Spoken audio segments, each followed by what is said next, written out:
Hey guys, Lucas here. Thanks for tuning back to my channel. As you can tell, the 1986 ISHIPLA Monster RC Buggy is finally done.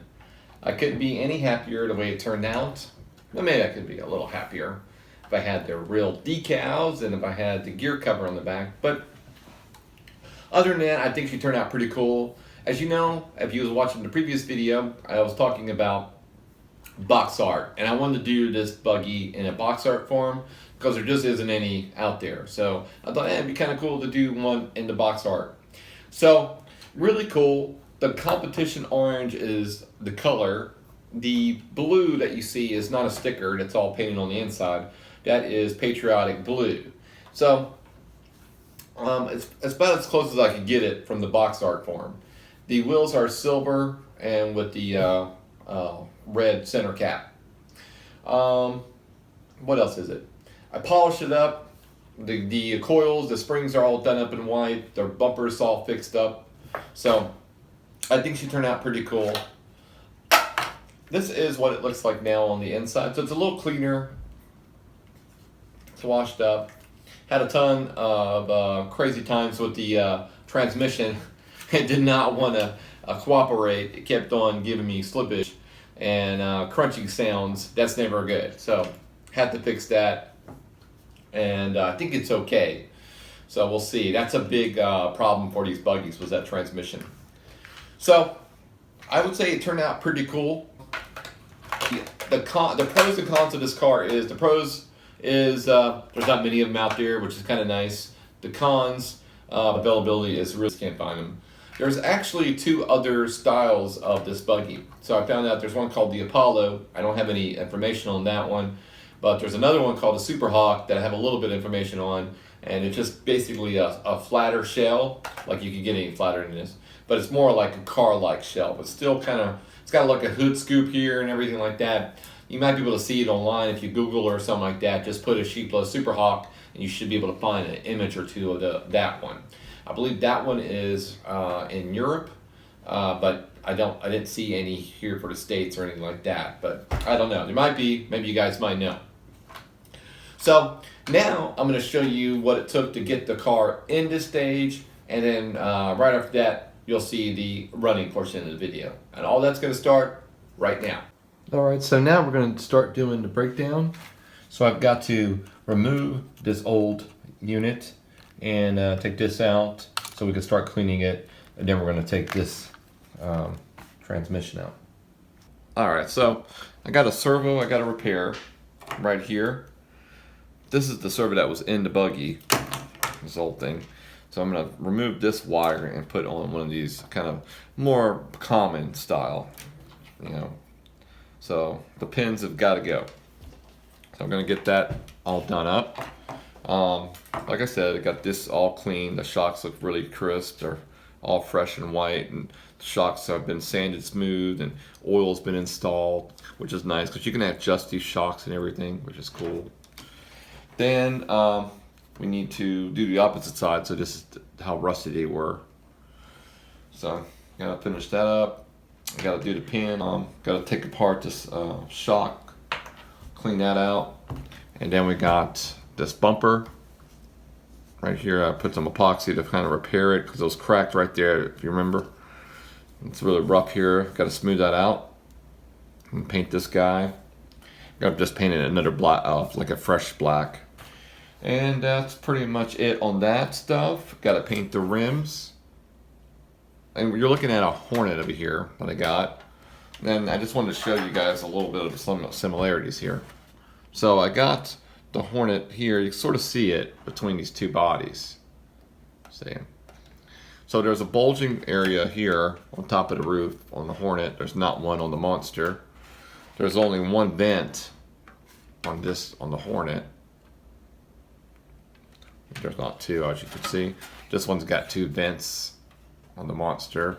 The front vents are flat. The Hornets kind of go upwards. Front vents, see, and there are two big giant holes in the Hornet and a big one for the heatsink. So the body's a little more flat and wide on the Monster. and versus the Hornet's more narrow. So that's some of the differences there. I want to show you a little something here. If you happen to get in a Monster and you're having issues with the suspension travel or the angle of the suspension itself right here, you really want the suspension to kind of go straight up and down in the back. The way it's set up from the factory is the suspension just attaches straight to the support here via a little bit of a rubber grommet. That's not going to allow a nice smooth up and down flow, and it's going to cause some binding. It just doesn't like to go like that. So what I did was I found this part right here that works great. This, my friends, is a Tamiya Grasshopper lower suspension support. So you can use this. This works really well. They're real cheap on eBay. Or you might even have this in some parts or something like that. So what you want to do is have a distance between the front, or from the front of the shock to the tower itself in the rear. You need just a little bit of a distance in order to give you that nice up and down angle. So what I found is if you was to put this shock in right here, just like that, and cut this end off with just a little hacksaw, it's going to give you the perfect amount of distance between the shock and the tower itself. Allow a nice even flow. I have this one set up, I'll show you, just like that. And it just goes up nice and easy. So right now you can see I'm inside the transmission, trying to remove and clean all the gears and re-grease them, except somebody really did grease them already, and it's nasty. I've got my whole roll of paper towels all gone practically, and that was just to do some of this stuff. So got to get rid of this junk, and then we'll be into the rebuild set. I've got some gears already laid out and everything like that I'm going to be reusing. So let's go ahead and get this cleaned up because it's nasty. Okay, something I want to tell you guys before I break this thing open one more time, just to fine tune it a bit. The way to open this transmission housing is a little bit tricky, but it's not hard. So after you pull out the standard like little screws, you're gonna find you can't take it off. Well, in order to do it, there is a little tiny Allen bolt inside on this one here, and you just got to use your little Allen key to get it out. I just wanted to let you guys know that. You can sort of see it in there, right there. Okay, so right here you're going to see I got the transmission open and everything like that. I'm making some modifications to the screw holes that close this transmission up, because what happens is they will back out. So you got like this little tiny screw. That's what they used originally. Instead of that, I'm going to actually go with a long bolt and just a Tamiya type of holder here on one side. I think this is going to be a better design to work with than what they originally started with. These aren't very strong. With shaking and where it rattles a bit, it causes the separation of the transmission or stripping gears, that kind of thing. So we need to largen up the holes just a bit, make sure that I got still enough wall there, and that's pretty much what I'm going to do. I don't recommend all you guys doing this if you're not going to run the car from time to time. But I'm going to run my car a little bit, and I want to be able to feel more secure on it. That it's the housing's nice and snug, no bolts are backing out, that kind of thing. So a little more work, but well worth to do. So okay, so what I'm doing right now is just making some internal decals for the car. I don't have any decals, like I said, for the Monster, but not too hard. I am putting masking on the outside of the car and then taping it off where the lines may be, and just making fine-tuning adjustments so it can sort of mimic that look. So this is the blue section. Obviously this is going to be the competition orange, the reddish orange color. So not too hard, just fine-tune everything. Okay, so finally got the buggy all masked out, and now we're just going to go lay some paint on her. Okay, so now we got the orange red on there, looking pretty good.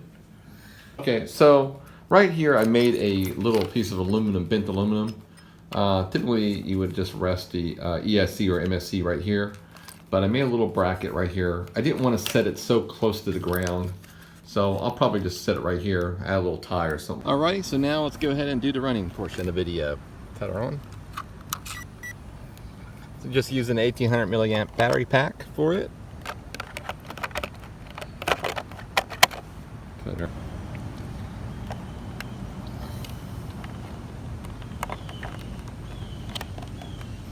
One clip, two clips, and a third one. All right, let's hit the gas, guys.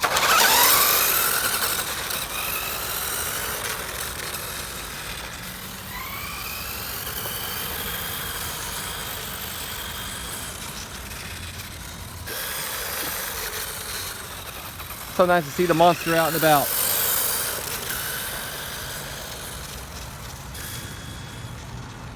So speed on this guy is probably about 16, 17 miles an hour.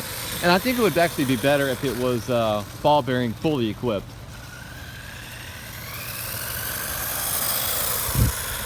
The pinion I'm using right now is a 13 tooth. I believe the 14 tooth is probably the best one. But I like the 13 because it just kind of gives a little more gusto off the line.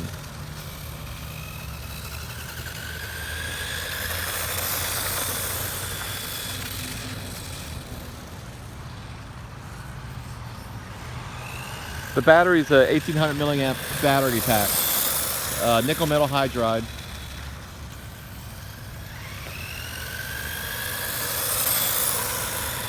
Looks really good, I gotta say. It looks sharp. She runs pretty good. You know, the gearbox is a little on the loud end, and it is you know, I got grease in there, Team Losi grease, but it's just the way the gears are cut.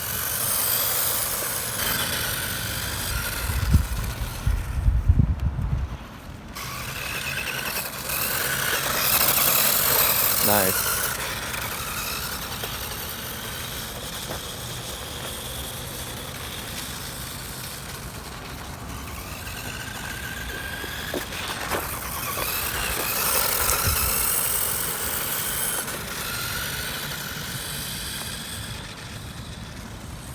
Oh, I gotta say she runs pretty good. Maybe I'll do one big jump, or one semi-big jump, I guess, where we always do our jumps at.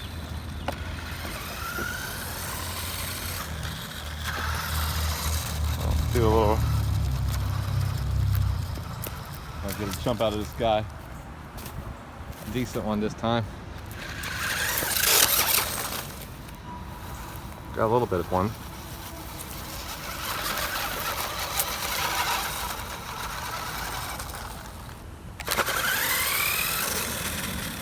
It looks like I got a little bit of weed in the tire.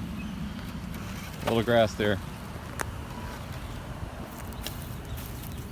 Alrighty. Well, that's gonna be it. I think she turned out pretty cool, guys. I'm gonna thank you guys for watching my video. Please hit a like. I'm gonna love it for you to subscribe. Alright guys, take care, and I'll see you on the next one.